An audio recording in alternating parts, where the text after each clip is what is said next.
I was living in the early 80s at a place that we called the Spock Hotel. And it was a small little bungalow on Crescent Heights. Steve Wynn from the Dream Syndicate lived there. Michael Steele moved into that place. I lived there for a while. It was very cool, but it was also kind of a rock and roll, not so much a flop house, but kind of a flop house. I mean, you'd come up at 2 a.m. and the lords of the new church would be sprawled all over the living room, passed out, I remember picking up the phone once and this guy says, hi, yeah, I'm the road manager of the Replacements. Can we come by and crash there tonight? It's just like somebody said this would be a good place. I'm like, yeah, come on, just bring it. They destroyed it, right? Yeah. No, they didn't really? Actually. Yeah, I think I left. I don't think I was there that night. Good idea. I missed all the fun.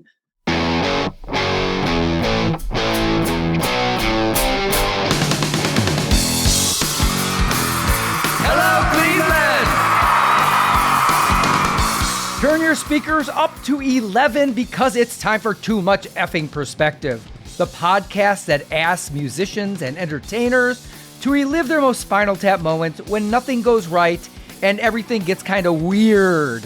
I'm your host, Alan Keller, a comedy writer in LA and former lead singer of the least heralded Chicago band, the Falling Wallendas. And I'm your co-host, Alex Hoffman, decidedly weird, former tour manager for Radiohead and former lead singer of the least heralded Milwaukee band, the Vainglorious. Our guest today is co-founder with her sister Debbie of one of the most popular bands of the 1980s, Bangles guitarist Vicki-Pedia.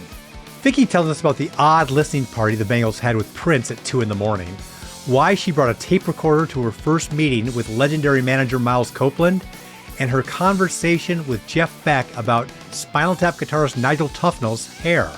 So, without further ado, let's go to the TMEP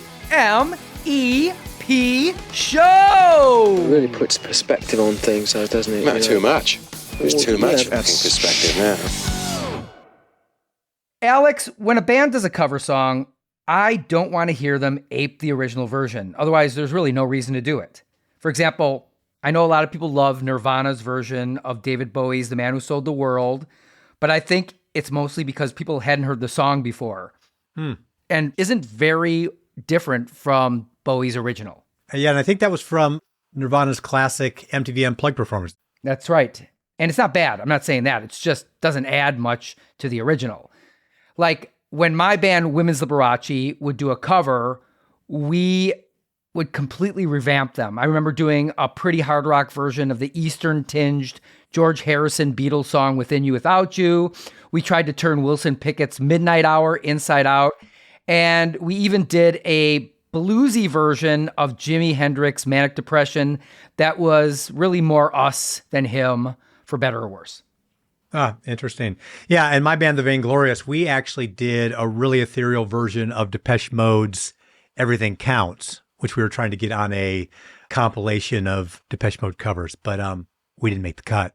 Oh, yeah. Well, we did make the cut. The Falling Wallendas were on a 80s compilation called Gag Me with the Spoon. All right. And we covered The Police, Every Little Thing She Does Is Magic. And I thought the words to that song were more romantic and ethereal, so we did a version that was completely divorced from the kind of peppy, upbeat original. And I think it turned out really well. Did you remember to tell Stuart Copeland about that when we talked to him? I did, and I don't think he gave a shit.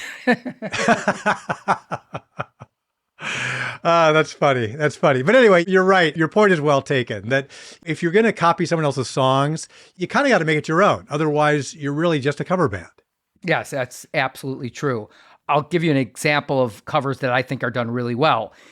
David Bowie on his album Pinups, which is all covers, did this version of Pink Floyd's See Emily Play, which sounds like a Bowie song. It doesn't sound like a Syd Barrett era Floyd song at all. And I think the ultimate example of a complete reconstruction is Devo's version of Satisfaction off Are We Not Men? Yeah, right. And of course, we talked a bit about that with Jerry Casale from Devo when he was on the show, and that was a great story. Yeah, I remember he tells us that Mick Jagger heard it and was like, that's great. And then he finds out it's because, well, Mick's going to make most of the money from the publishing. So all the money. And you got to admit, it was pretty ballsy to take a Rolling Stones classic and turn it inside out like that. Yeah. But, there are other cover songs that I really like. I'll say Brian Ferry did an amazing version of John Lennon's Jealous Guy. Jeff Buckley's version of Leonard Cohen's overly covered Hallelujah is amazing, and the vocal performance is off the charts. Aretha Franklin's version of Otis Redding's Respect is very respectable. Crosby, Stills, Nash & Young turned Joni Mitchell's song Woodstock into almost like a revolutionary anthem. And I think Earth, Wind & Fire did a bang-up job on the Beatles' Got to Get You Into My Life off of the Sgt. Pepper's soundtrack from the horrible movie Sgt. Pepper. And let's not forget Nazareth, Love Hurts. Love Hurts. Exactly. That just cost us a royalty payment. Judas Priest, Diamonds and Rust. Van Halen, You Really Got Me. And then last but not least, Kiss, and Then She Kissed Me, which is an absolute car crash between Detroit Rock City and Motown. That Nazareth version, I'm glad you brought it up because that is an incredible version of the Everly Brothers song. Great catch. It is. So anyway, between the two of us, some good choices there. And the reason we're bringing these up is because our guest today, Vicki-Pedia from the Bangles, they put out a great version of Simon and Garfunkel's 1966 song, Hazy Shade of Winter. It rose to number 2 on the charts and actually did better than the original. And I think the reason they did such a good job on that song is the Bangles were very influenced by folk rockers like Simon and Garfunkel, the Hollies, Crosby, Stills, Nash & Young, and a lot of others. And when you have an affinity for a kind of music, for a genre, you tend to want to honor it with the effing best possible version you can make. Yeah, I think that's right. So let's get to Vicki and let's cover some ground on her fascinating career and some of her amazing Spinal Tap Moment stories. But first, listeners, if you haven't been to our Instagram lately, we're at TMEP Show. Alan posts there several times a week with all kinds of entertaining fare. So check that out. Now we'll get to Vicki, but first, a short break. And now a guitarist who was once in a band, Action Skulls, with Billy Mooney, who played Will Robinson on the hit 60s TV show Lost in Space, the Bangles' Vicki-Pedia. Vicki-Pedia, thank you so much for joining us today. I want to start off by saying you are in a band, the Continental Drifters, with your husband, John Cowsills. And the Cowsills have an interesting place in history. They were a band 50 years ago, and they were the inspiration behind the Partridge Family, supposedly, correct? That is correct, but I'm going to correct you one thing. John is actually not in the Continental Drifters. His sister, Susan, is in the Continental Drifters. Susan is. And I'm not married to Susan, although we are best friends. So I'm in the ballpark. You are definitely in the ballpark.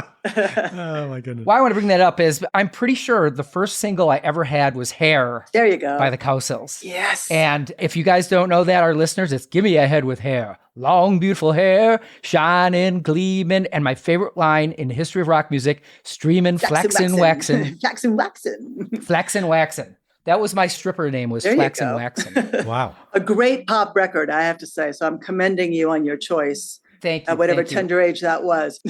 And Susan was probably around my age back then. She was our age. Yep. She was a little kid, and the guys played on that record. The label had nothing to do with it, so they got to play their own instruments. And it's a fantastic pop record. One of the best bass parts not played by Paul McCartney ever. And that is up there with Signs. The Signs said you got to have a membership card to get in time. Don't you think they're the same kind of family, those two songs? Around the same era, yeah, for sure. The protest songs, yes. So anyway, we're going to start off with the very bare basics here. We would like to know, what is your favorite scene in the movie This Is Spinal Tap? Oh, God.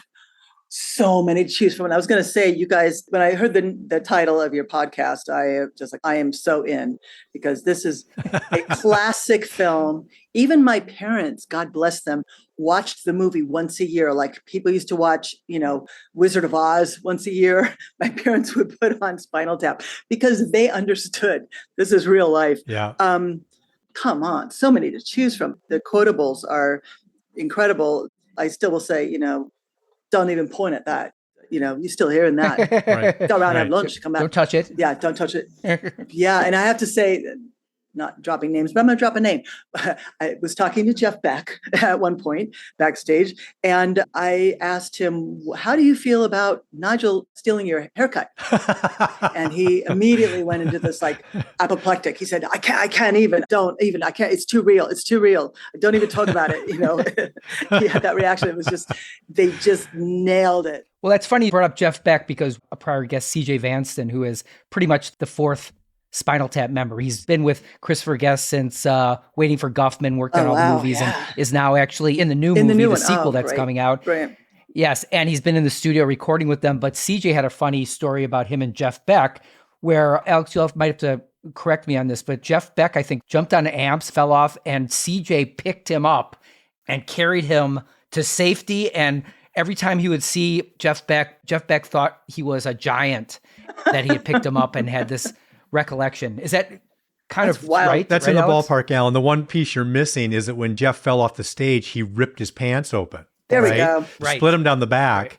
And CJ's band had opened for Jeff. So CJ had extra clothes there and lent him a pair of pants. Thank God. So he could go back on stage. Well, see, there I have yet another thing in common with Jeff Beck. I've done the same thing, not falling off the stage, but definitely ripping trousers front to back. Oh, yes. That's a bad thing. I was going to say, I thought you were going to say that you lent Jeff Beck a pair of pants to go back on stage. I was like, wow, what are the odds? I almost swapped tops with Robert Plant once, but you're on the road for too long and don't do laundry enough.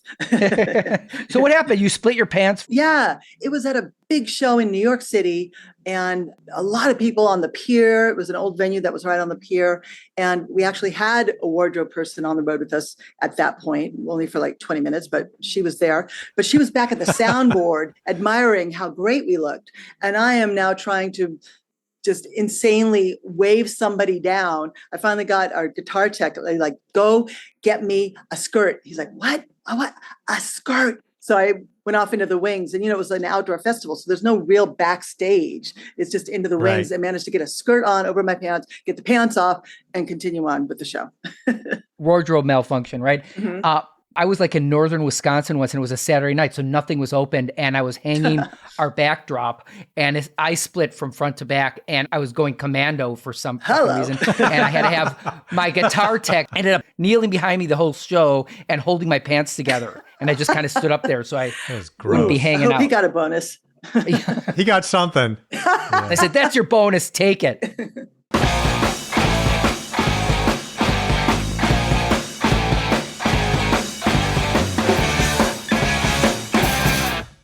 In researching you guys, there are some apples to apples Spinal Tap moments in your career. One, which was really interesting, and I don't know if it goes any further than this, but the fact that one of your big hits, Eternal Flame, was written after going to see Elvis's grave, right? Standing around the grave and singing bad raga harmonies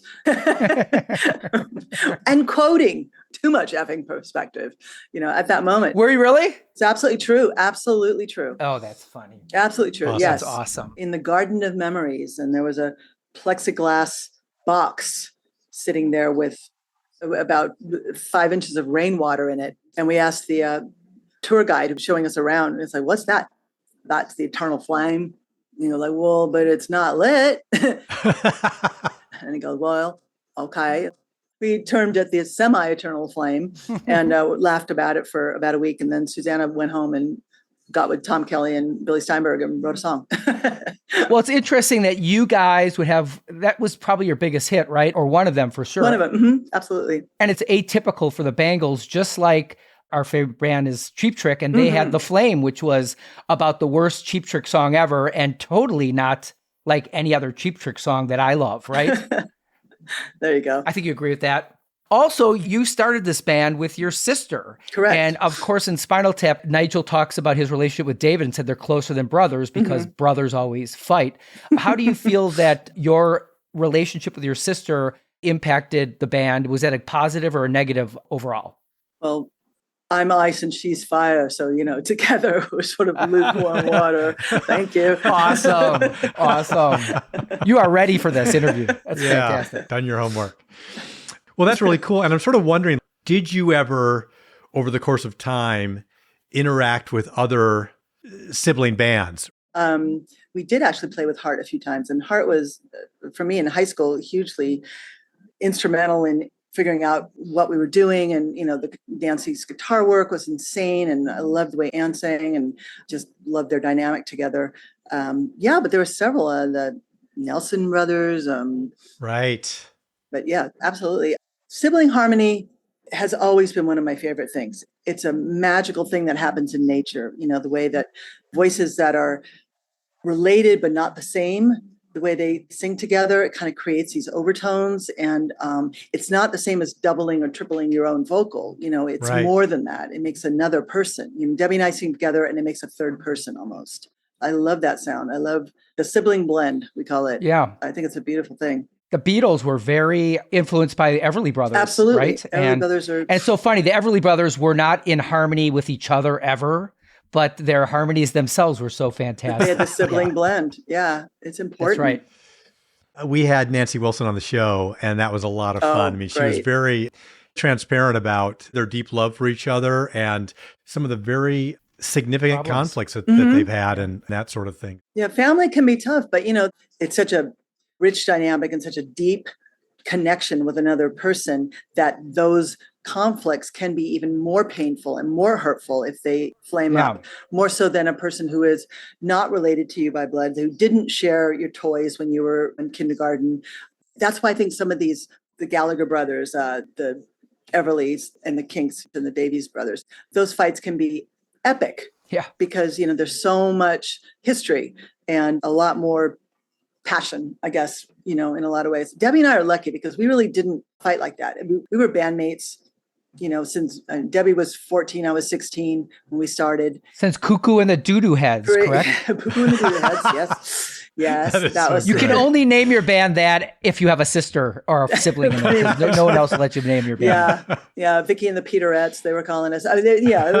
These are all swipes at me, by the way. But I don't care. The Peterettes. The Peterettes. Now, that should have been our band name, the Peterettes. Yeah, that's right. I want to say one more thing about Nancy Wilson, because there was a time period overlap, certainly with the Bangles in the 80s. And she was so funny because she just talked about, especially the mid 80s, God. Too much hair, too much hairspray, and too much cocaine. Yeah. That's right. What 80s cliches would come to mind for you?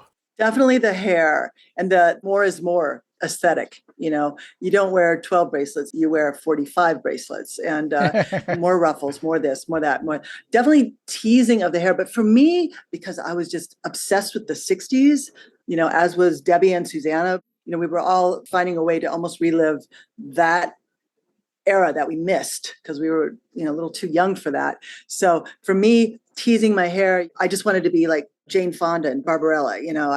I wanted that bouffant, but then make it really messy, and there was Aquanet involved. Absolutely. But no cocaine, not for me. Never did it. I survived that. That's good. Well, I used Aquanet too in the 80s. Yeah, of course. And I rubbed cocaine in my hair. There you go. So that work? Well, Did it that work? explains a lot. It worked. Kept it up. Oh, dry shampoo. I get it. Yeah. Right. It was You the early invented version it. of dry shampoo. Yes.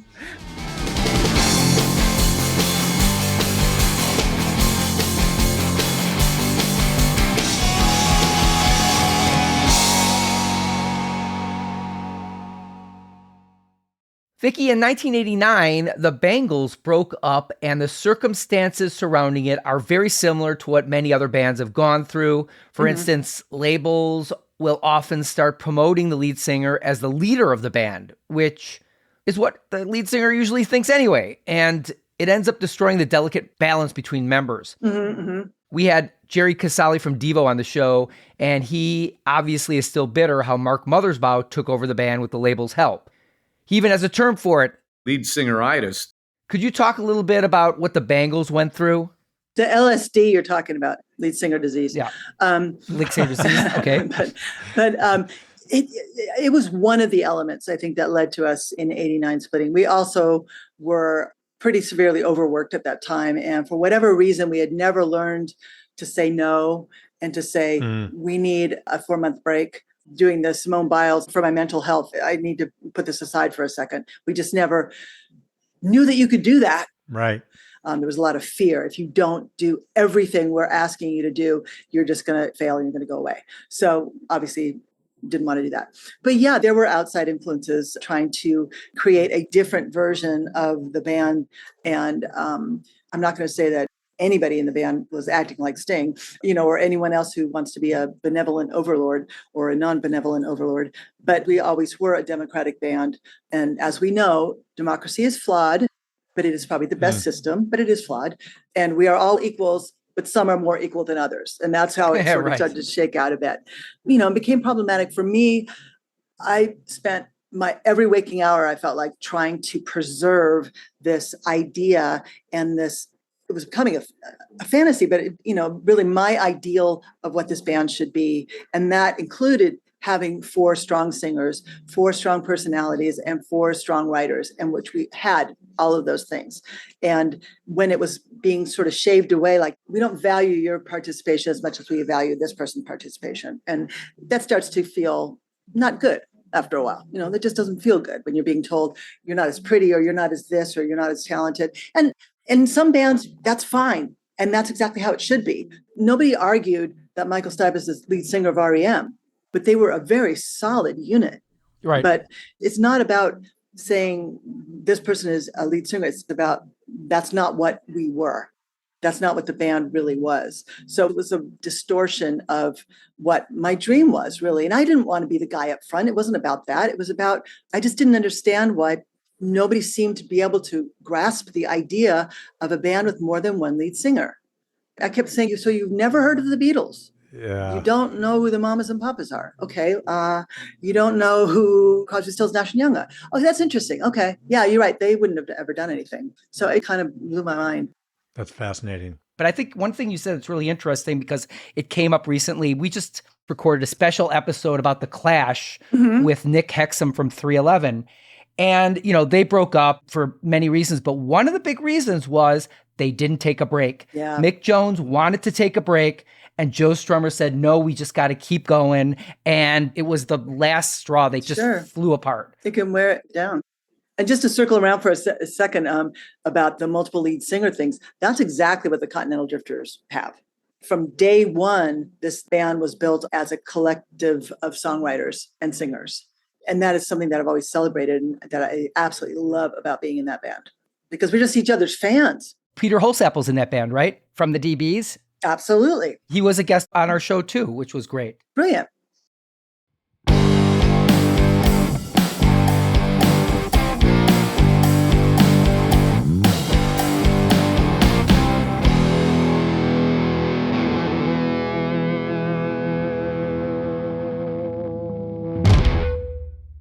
There's a documentary on Prince that was supposed to come out, and it was done by the guy who did OJ Made in America, which is maybe the greatest documentary I've ever seen. And Prince's estate has come in and blocked the release of it, even though Netflix had negotiated it years ago. But our guest, Eric Bazillion from the Hooters, Prince covered his song for Joan Osborne, What If God Was One of Us? And so he had some interaction with Prince when he was the symbol. Right? Okay. And there were signs, do not look at the artist. Do not look at the artist in the eyes. Obviously, that's not normal behavior.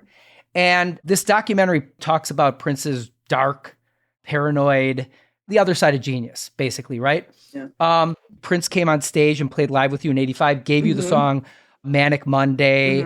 What was your experience with Prince? I can't claim to say that I know him or knew him well enough to really understand what made him tick, as it were. Absolutely brilliant artist, infused with music. It was like breathing, it was so natural to him. And I don't know how intentional some of his isms were, if he was kind of just creating a mystique about him, but he did things that were just unusual. After one of the shows that he did come on stage with us. And then he would, of course, never tell us that he was coming. We would just find out, oh, Prince is here. Oh, he wants to play. We'd find out while we're on stage, we're getting these messages. We're like, okay, cool. Here's my guitar. You got it. Unreal. Incredibly supportive, really. I mean, in so many ways, gave us a huge gift in Manic Monday. And then also in supporting it by coming on stage and playing it with us, by coming to rehearsal when we were first learning it, before we recorded it, and giving us the nod, giving us the thumbs up. But there was one night after a show, and he invited us to come to a studio where he was working in LA.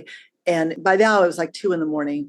I was sort of having boyfriend problems. So I had to like tell the boyfriend, well, I'm just going to go to the studio with Prince for a little bit, but I'll be back, and he's like not digging that. And we're in this recording studio and he just wants to play Bangles songs. The guy wants to play If She Knew What She Wants, the Jules Shear song. He wants to play Hero Takes a Fall, which was one of the first songs that he heard of ours because he saw the video we made for that. And it was just like so strange. And then he would jam on a few things, and it was very uncomfortable. It wasn't like a cozy jam session. It felt like, I don't know, what is he auditioning? I couldn't tell. It was right when he was firing the revolution, and Wendy was there for a part of it. And I'm thinking, he's not thinking of like subbing us in for that band. I don't know what he's thinking. There's no normal conversation. You're just kind of riffing on stuff. And then I left about 3:30, 4 a.m. to get back to the aforementioned boyfriend. And I found out later that he left the room shortly after I did and just never came back. He didn't say goodnight, didn't say, okay, I'm going. He just disappeared and never came back. So everyone's kind of sitting there going, okay, now what? Just this sort of creating a awkwardness intentionally, I think, or maybe not. He's an enigma. I just don't know how much he knew how his actions affected others, or if he cared.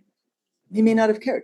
He may just be in his own zone, Fame is such an interesting, like for some people, it's a drug and they OD on it, right? Mm-hmm. Albert Goldman, who wrote the great biographies on John Lennon and Elvis, said that fame doesn't change you. It makes you more of who you always were. Yeah. And we also get a lot of stories about Paul McCartney, and Paul McCartney is not like that at all. I mean, the biggest of the biggest of the biggest is the nicest of the nicest of the nicest. So you don't have to be that way. I can confirm that. Yeah. What's your perspective on fame? Because you guys were as famous as any band at one point. Yeah. It never came into my world or my consciousness in that way. When I was in high school and I was with my girlfriends and we were putting together this band, and we would say, we're going to be rich and famous. And that was one word, rich and famous. But I never stopped to really consider, what does that actually even mean? And fame obviously has its perks. And there are people who grow up just wanting to be famous. I personally know an actor/musician, and all he ever wanted was to be famous. He didn't really care about the art he was making. He just wanted the fame. I don't know that that's the most rewarding way to live your life, but that's just because that's not how I look at it. Fame never impacted my personal life in the way that it does other people's, because we were mostly identified and we recognized on the street when we were together. When we were separate, not so much. And that's something, ironically, that I fought so hard to create that vision of, here are the Bangles. There's 4 heads. They're all different colors. This one's short and this one's tall. But, we were a group, and I wanted that to be the visual you thought of when you saw the Bangles. I think there was one time we all went to the movies together on a day off, and we were recognized heavily. It was difficult to watch the movie, to be in the theater. Well, it was easy for me. I'm blind, so I would just put on my glasses, pull my hair back, put on a hat. No one's going to recognize me. We dressed like bag women when we were traveling. Anyway, we just looked like we were homeless. I don't know if this is because I'm older, but it seems like now the objective of everyone is fame. It's not talent or skills. Yes. Now with the Doesn't internet, matter. It's like, how many followers can I have? My daughter is watching probably the most god-awful show called Love Island. Oh, God, no. And it's just the most shallow people. But that seems to be what the game is these days. It's like, how many people know who I am? It doesn't matter if they know what I do or if I do anything good, right? But it's a shame. And now that every person can have their own TV channel online and they can curate themselves, they don't have to appeal to anyone else. No. I think it's going to get worse and worse and worse. And people with talent are going to be really rare. Right. But I was thinking this morning that there are incredible upsides to enormous fame. And I'm just going to say 2 words, Taylor Swift. Yeah. Yes. I'm not a big fan of her music, but I think she's the greatest person in the world. To use your platform for good, boy, you got to be a real special person. I agree. I just love her. Yep.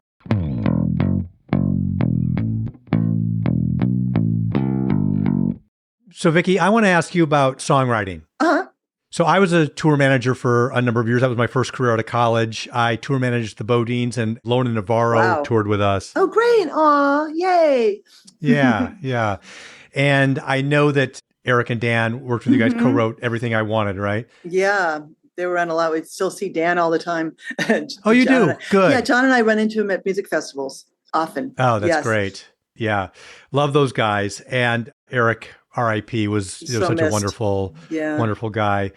So you guys did a lot of co-writing your songs, had songs written for you. As you said earlier in this conversation, all four of you were strong writers. And, again, the 80s were this moment where some of the great bands of the 70s, like Cheap Trick, like Heart, like Aerosmith, were having other songwriters pushed on them. And of course, Nashville's always had a strong tradition of co-writing and all that kind of thing. And I'm just sort of wondering, did you guys have any Spinal Tap moments that came out of songwriting experiences? Yeah, co-writing for me in the early Bangle era was not my comfort zone at all, because I always wrote either alone and had been doing that since I was 9, or I wanted to write with my bandmates, because to me, that was really important for the band to have its voice heard. And that should come from inside the band. Again, using the Beatles as my template for sure, and the Rolling Stones.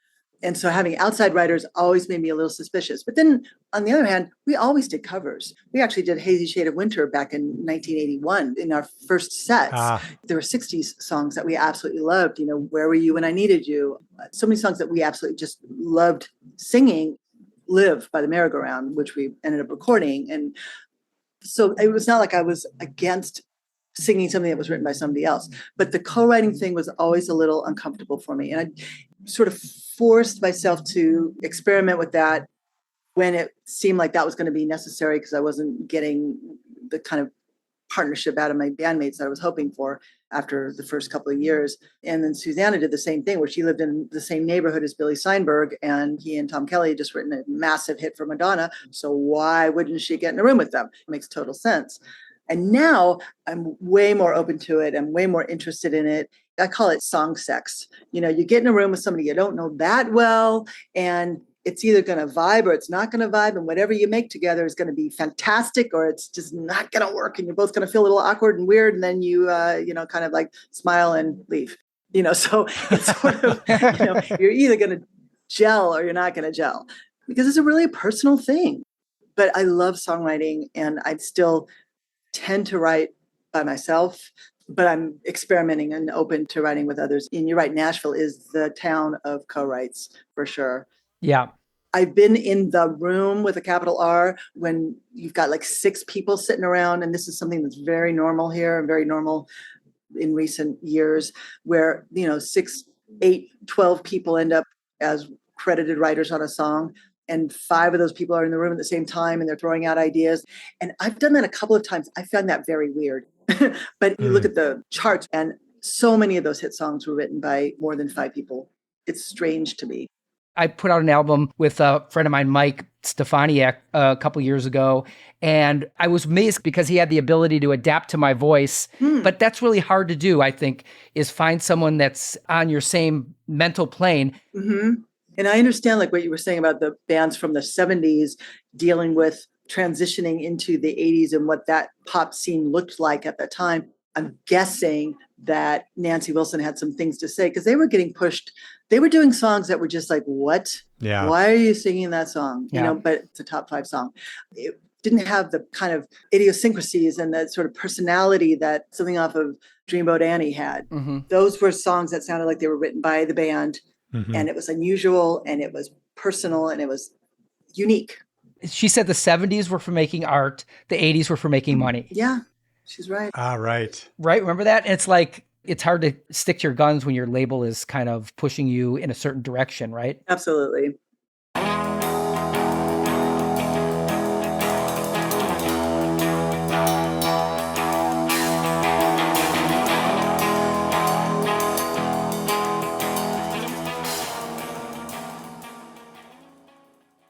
I've read some really interesting things that would be considered Spinal Tap moments. I think it's really funny what you did when you would meet with Columbia Records at the beginning. You brought a tape recorder to make sure they wouldn't fuck you over, right? Wow. Got to hear that story. Was it secret or was it a huge tape recorder? No. First of all, there were no small tape recorders. So this was 1982, and it wasn't to Columbia, although now I wish I had.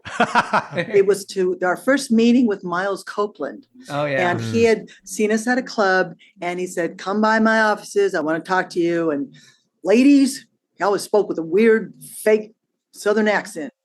I go, you are not from Texas. Why are you talking like that? And I didn't trust anybody at that time. We never had a manager officially, and we were not terribly impressed with this guy who, okay, so he manages the police. That's cool. IRS records. Okay, that's cool too. But we're not going to be his poor man's go-go's, you know? And so I bring my portable, quote unquote, cassette machine, which is, 11 by 8 and very intentionally and purposefully plop it on the desk in front of me when he starts talking and hit play and record. And he's it was a little taken aback at first. And I'm just looking at him like, yeah, go. And it was actually a very good meeting. He said a lot of smart things. He also got on the phone and started yelling at somebody, I think just to prove to us that he knew how to yell on a phone. But he came up with a plan for us at that moment, which I thought was a great idea. And that was to make an EP and use that as a way to get some press and to kind of make that our calling card to larger labels. And go, let's do that. And that's exactly what we did. And it worked. But like I said, I was very intentional with this tape recorder. And we got back into the Buick station wagon that I was driving forever and rewound the cassette. And it was like, woo, woo, woo, woo, and hit play. And it was like, like, God damn it. I hadn't checked the batteries. That is so gutsy. Well, Miles Copeland's dad was one of the founders of the CIA. True. So I'm sure he had some device in there jammed. to scramble your... He jammed my He signal. jammed it, yeah. Well, we had Stuart Copeland on, which was absolutely one of the highlights of this podcast. But he and Miles, these are guys that lived a majority of their young lives in the Middle East, right? Outside of the U.S. Beirut, right? They are the most American sounding guys you've ever heard. I mean, I can just see Sting cringing when he hears Stuart talk because it's so American, right? So after seeing Spinal Tap, is there any comparison between Miles Copeland as your manager and Ian Faith, Spinal Tap's manager? Ian Faith. No. There's Okay. not. Ian would go out in the middle of the night and get mandolin strings. Good point. Ian was a manager, but he's also a tour manager. Ian did everything. Come on. Yeah. He was brilliant. No, Miles is a very different creature. Well, he left you on your own a lot, left you to your own devices, right? Yes, absolutely. Yeah. We didn't see him a whole lot. He was off with Sting in Africa and stuff. He wasn't around a whole lot, to be honest. But, he was the big idea man. And then he would kind of leave it to his partner. Mike Gormley was our guy. Well, that's so interesting. I met Mike a couple of times because he managed Lone Navarro. Yes, of course. Right. LAPD was his company, right? LA. That's who we were signed Personal to Development. as well. Mm-hmm. Right. Well, first of all, it's so gutsy of you to bring that tape recorder in that meeting. I mean, that is just, as Alan likes to say, balls to the walls. Yeah. That's really awesome. Secondly, the fact that you were not going to be the Go-Go's light. Right. Or even more cynically, this idea that they might sign you to sort of squash you so you don't compete with the Go-Go's or something like that. That takes me to an experience that I had, which was that I tour managed a band called The Samples that were out of Boulder, Colorado, late 80s, early 90s. They were one of the very early Horde bands. In fact, they were on the first Horde tour with Blues Traveler and some of those bands. And their singer, Sean Kelly, sounded a lot like Sting. In fact, the first time I heard a Sample song, I said, is this the Police? Something I had not heard from them before. So anyway, they were managed, I think, by Ian Copeland. Oh, okay. And Kim Turner. Mm-hmm. And so they're kind of this whole Police kind of mafia group, right? Family, yeah. Yeah. And I once said to Sean, because he was a pretty paranoid guy, and I said, did it ever cross your mind that these guys signed you so that you wouldn't become competitive with Sting and what he was doing? He's like, yeah, I've thought about that. Ooh. So anyway, interesting. Ian never would have done that. And Ian ran the booking. Yeah, the FBI. Right. So we had Right. LAPD, we had IRS, we had the FBI. And right. Ian booked us. He was our agent for a long time. Rest in peace, Ian Copeland. Absolutely. God bless him.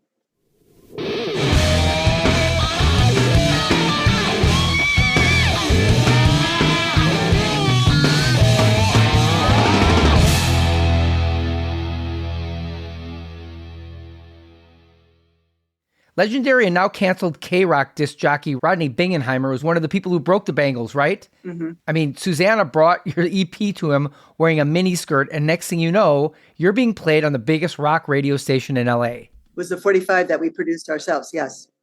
Well, Jane Weedland from the Go-Go's came out and said that she was molested by Rodney Bingenheimer, and that's now become an issue with other women as well. Mm-hmm. You guys were in shark-infested waters. I mean, I just can't imagine how you guys dealt with the industry at that time. Did you ever feel unsafe, or did you have protection? So to speak. Yeah, protection is a bad word. Oh, How did you deal with what the industry was at the time? Well, personally, I had my own little protection, my own little shell of denial and refusal to engage. So nobody messed with me, actually. And I know that there were definitely situations that were probably very unsafe, but we went in anyway. And I didn't personally have any of those experiences. There were definitely questions about Rodney's choice of companions and if they were, Young. I met him. He was not even very young. legal age, if they were, still wearing retainers. I mean, it's just, but it was sort of just an aberration to me. It was just like, okay, that's just his thing. And not knowing if anyone was getting hurt by that, but obviously people were getting hurt by that. But when I said we had no manager, I was very good at deflecting that kind of attention. And there were people definitely men who approached us and wanted to somehow get in there, make something of us, or, just get in there to manipulate or whatever it was going to be. Michael Steele your bassist was in the Runaways, who had horrible experiences with Rodney and Kim Fowler, obviously. Right. Did she warn you at all because she had already gone through it? She was very gun shy about being in an all-girl band. Actually, she at one point vowed that she never would be. And luckily, thank God, she changed her mind after she saw us play and met us. But I didn't hear about some of her experiences until much, much later. I know that Kim Fowler, I'm sorry, he was just not a good human. And I know he was a child at one point, and his mother probably loved him, but he was not a good human. And there were things that were wrong with him. And he was sniffing around my band when we were still in high school, or just actually my first year in college at UCLA. And he said some really horrible things to us, to my girlfriend and I. I remember just thinking, who are you and where is that coming from? And what do you think you're going to get out of that comment? And it was just, again, somebody who didn't seem to care about his effect on other people. And yeah, he messed with Michael for sure, psychologically and in other ways. But, that's her story to tell, so I'm not going to get into that. Yeah, fair enough. Got it. Feels like you were a tight unit, right? Mm-hmm. First of all, you're clearly very tough. And you're the big sister to the drummer, exactly. Right? So, I guess as a unit of four, were you guys good at having each other's backs, or was it something different than that? No, in the early days, for sure. We really were. We were very much so a unit, and we did watch out for each other. And even in later days, if somebody's messing with Susanna, I stepped in front of her with photographers, and someone was being inappropriate with her, I was very quick to lash out, as it were. Yeah, fair enough. You guys toured with Cyndi Lauper on her Fun tour? And of course, what an iconic artist and personality. We also have heard that she can be a little bit difficult. Any interesting moments on that tour? Cyndi might be one of those people who was described as difficult because she's very opinionated and very clear on what she wants, and probably does not hesitate to vocalize that. And I'm just going to surmise that that's where that's coming from. I think she's a fantastic artist. She still is a fantastic artist. She was very mumsy with us in some ways. She sort of looked after us. Nice. I had a few encounters with her where I was in the stairwell of a hotel once because I was sharing a room with Mickey, and she wanted to go to sleep right after the show. And that was not going to happen for me. So I was journaling in this stairwell, and Sydney comes walking up, and we just started talking, and she started giving me all these great tips on how to survive the road. And she just couldn't have been sweeter and more supportive. I thought she was great. I can't say enough great things about her, actually. And some really funny, like she's on stage at sound check, and the drummer's checking his drum. He's like, "Can I get a more innovative snare sound? I want a more innovative snare sound."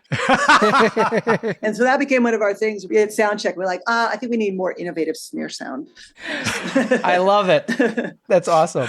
My band, The Falling Letters, we were getting our first album mastered at Sterling Sound in New York. And it was when she was having her greatest hits album come out. So it's like 1994 probably. And she was there with the art directors, right, that were designing her album cover. And I heard her say, "I'm the art director here." I'm sure she is. And I was in advertising, so I would always talk to my art director. I go, "Are you the art director here?" But yeah, that's classic. Vicki, thank you so much. This has been such a blast. How can our listeners keep up on what you're doing musically and otherwise? Well, I am on the socials, Vicki Peterson Official on Instagram. And then also I'm doing a duo with the aforementioned John Cowsill. We're working together right now as a duo. We've made a record we're just really excited about that should be out next year. Things all fall into place the way we hope. And that's really great. And so you can find us at vickyandjohn.com and find out where we're going to be. We've got some shows coming up. Actually, we're playing with the DBs in Los Angeles. In November. Really? Yeah. We're going to support the DBs. That sounds like fun. Neat. Oh, and I do need to mention that the Continental Drifters do have a best of album coming out on Omnivore Records. We have a biography that is being released and also a companion tribute record. I mean, I'm in a band that's had a tribute record made, people. I can't believe that. Amazing. That is amazing. You made And it. it's some really wonderful people on that record, including Peter Buck's playing on a song with Debbie, my sister, and awesome. Marshall Crenshaw. Some really great people on this record. I love Marshall Crenshaw. I've been listening to Field Day lately. Yeah. Wow. It's really cool. Yeah. So lots going on, actually. Good. Thank you so much. This is fantastic. Thank you for having me.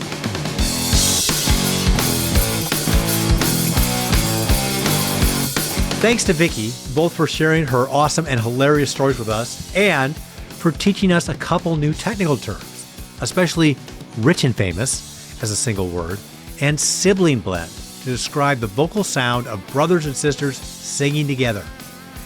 Alan and I are a long way from the former, but I think we're honing in on the latter. Not that we're actually related or anything, but you know what I mean. Too Much Effing Perspective is a Milwaukee Talkies original. Our editor is Gretchen Kilby. Our music composer is J.K. Harrison. Please follow us on Instagram at TMEP Show. Visit our website at tmepshow.com to sign up for our email list and find our other episodes featuring rock stars, comedians, and entertainment luminaries whose bizarro stories we enjoy and we think you will too on Apple Podcasts, Spotify, YouTube, or wherever you listen. Although it would be as great as having armadillos in our trousers, this podcast is not affiliated with This Is Spinal Tap, and no person or entity connected with the film has sponsored or endorsed its content. This podcast is not affiliated, sponsored, or licensed by Authorized Spinal Tap LLC or Century of Progress Productions. Evergreen Podcast Network.